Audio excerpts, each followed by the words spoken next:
Well, hello there, TNGIC. Hope you're doing well. For those of you that don't know me, I'm Hoeffner with Duncan-Parnell, your local Trimble mapping and GIS dealer. Today we're going to cover capturing elevations using your high accuracy GPS gear and ESRI Field Maps. Come on in, let's get started. All right, to get started, you need to ensure that your point features are Z geometry enabled. Remember, only point features can store GPS and elevation information from field maps. Next, run the Add GPS Metadata tool. This will add the GPS fields that field maps can store to, such as horizontal and vertical precision. Next, run the Add XY tool. This will add the X, Y, and Z geometry fields to your dataset. Lastly, add a field called MSL_feet, type double, to your dataset. This will be used to convert the Z geometry field to feet.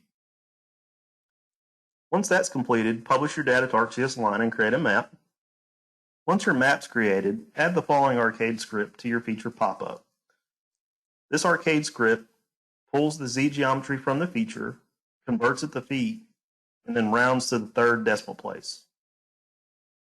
Next, configure the Trimble Mobile Manager and ESRI Field Map apps on your mobile device. This is the only step that will be unique to the Trimble workflow. If you're using a different equipment manufacturer, set up their app to their specifications. Next, we'll find a monument to test on. We'll do a quick field trip to collect some data. And lastly, we'll populate our attribute table with the MSL height in feet. To keep this video within time limits, I'm going to assume that this crowd can handle step 1 through 3. And we're going to start at step 4. All right, now that my map's created, I'm going to go to the next step. I'm going to go to my More Options next to my layer, go to Configure Pop-Up. All right, underneath the Configure Attribute section, there's an Attribute Expression. So I'm going to say Add a New Expression. I'm going to edit the name. I'm going to remove custom. And I've already added MSL field here before, so I'm going to go ahead and use what I used before and say Save. Next, I'm going to delete out the default information here in the Expression section. And I'm going to go to my cheat sheet and copy my expression. All right, what this is going to do, it's going to pull the Z geometry from the feature class, multiply it by 3.28084 to convert it to meters, and it's going to go out to the third decimal place as far as from rounding it out. So I'm going to go ahead and click OK to save that. All right, now I'm going to go back up to my Configure Attribute section, and I'm going to move that to the very top. So I'm going to select that expression and just move it all the way to the top of my fields. This way, when I collect a feature, it'll be the first attribute that I see after the feature saves. Also, while you're here, you can remove any fields that you're not going to use while collecting data.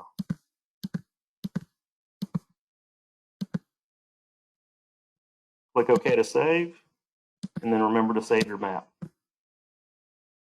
All right, now we're ready to configure the field apps.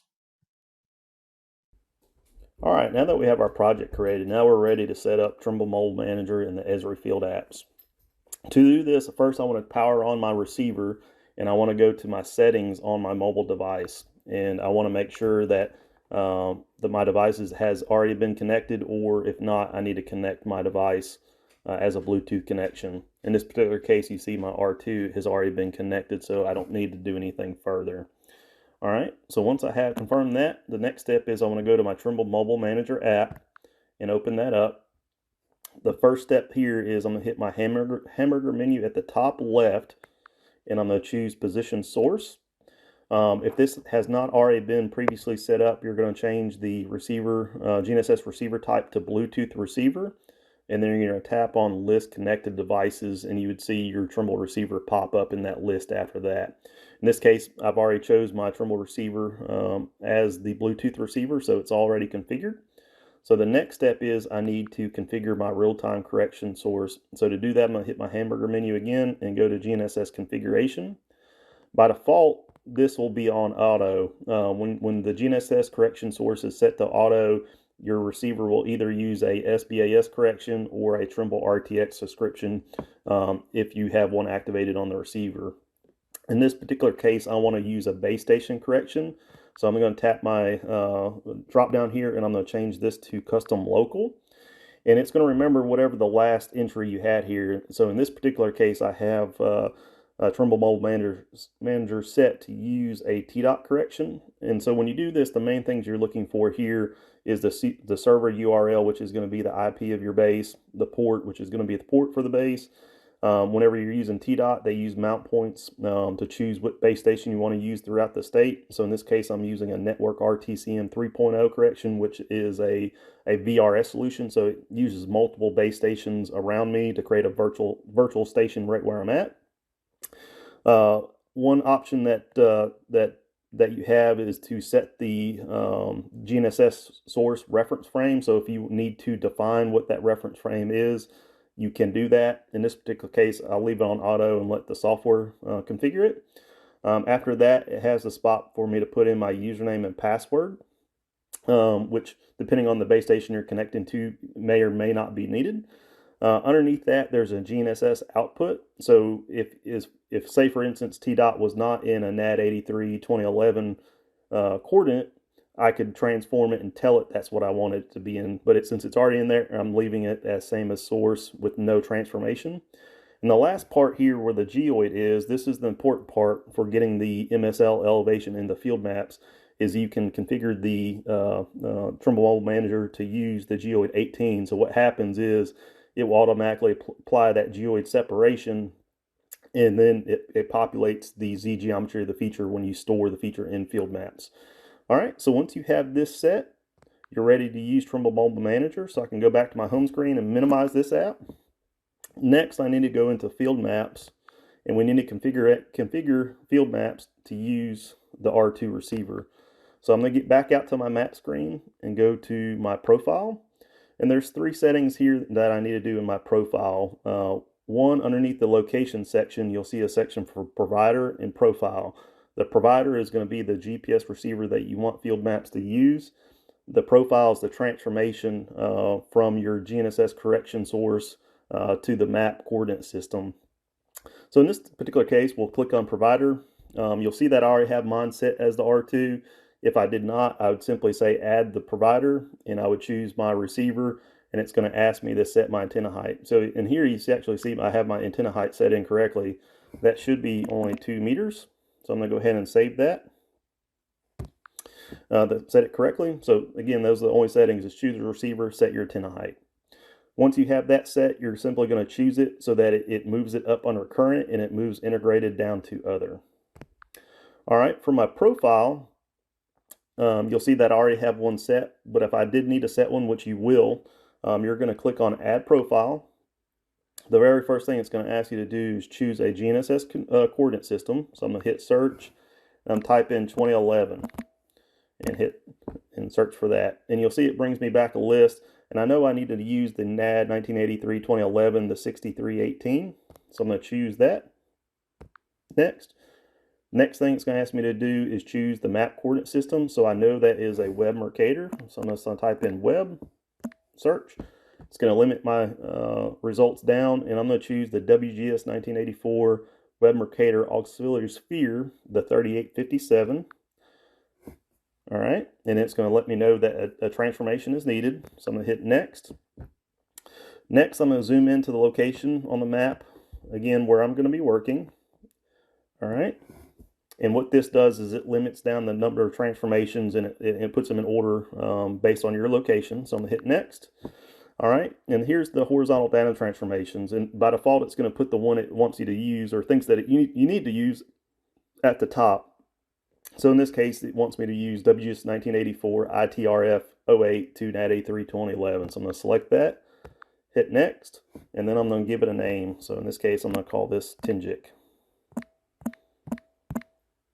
And hit add. So that's going to add that to that list, and I'm going to choose it to move it under current and hit back. All right, the last thing that we want to do is just make sure that our positional averaging is on. So right above the location section, you'll see collection settings, and in there you're going to see that GPS averaging 5 points. And what you want to do is just hit that little slider bar and turn that on. Once it's on, it'll stay on, and you're all set. So now that we're all configured, now we're ready to find a monument to test on. All right, to find our monument, we're going to go to NGS, map.noaa.gov. We're going to click on looking for benchmarks. Once there, we'll click on the interactive map, and we're going to close the disclaimer.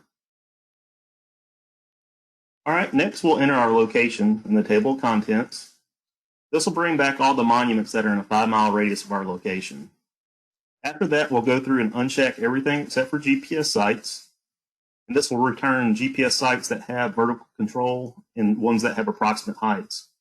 GPS sites have had their position derived from GPS, so typically they're going to be out in the open and easy to find. For today's project, since we're interested in vertical accuracy, we're going to use the GPS site with vertical control. Once you click on the monument, you'll have the option to view the data sheet. This data sheet has some important information on it. One is the designation. This is going to be the name of the monument. Usually the designation is going to be stamped into the monument itself. Next is going to be the NAVD 88 ortho height. All right, so and this is going to be the height that we're going to try to achieve with our GPS setup.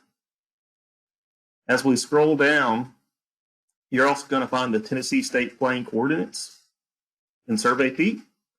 All right, so if you don't know where this monument is, it's good to go ahead and import this position into your map, and that way it helps you navigate to its location.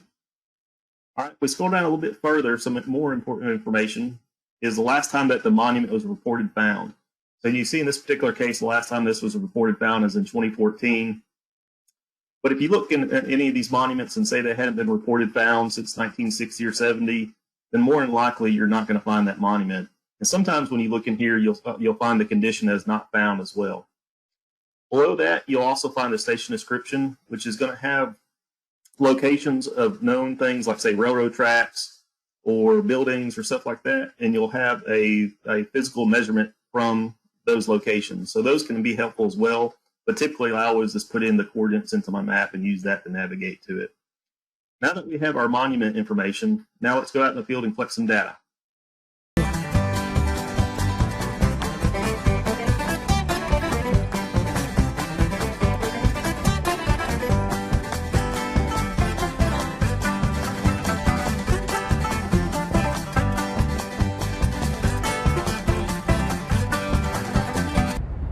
Hey, TNGIC, we're here on site. We just pulled up next to the monuments over here on the right.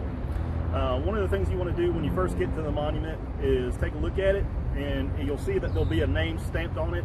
As we saw on our data sheet, this one is stamped Kane. So we verified we're at the right spot. Now we're ready to get our gear set up.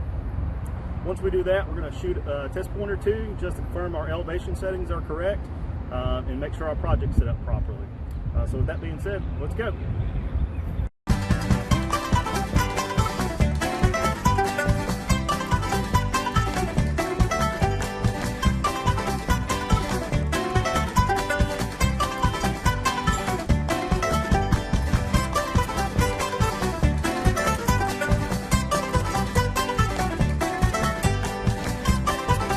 Then I'm going to go into Field Maps.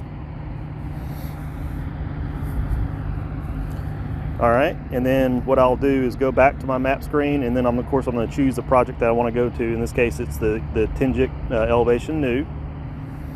And from there, what's going to happen is Field Maps is going to fire up Trimble Mobile Manager in the background and connect to the receiver. At the top there, you'll see that the GPS accuracy is 1.2 feet. And if I click on that, it's going to expand the details. And so what we're waiting for here is, again, to get the RTK fix, which should happen within about 2 minutes. And you'll see our accuracies are going to start dropping down.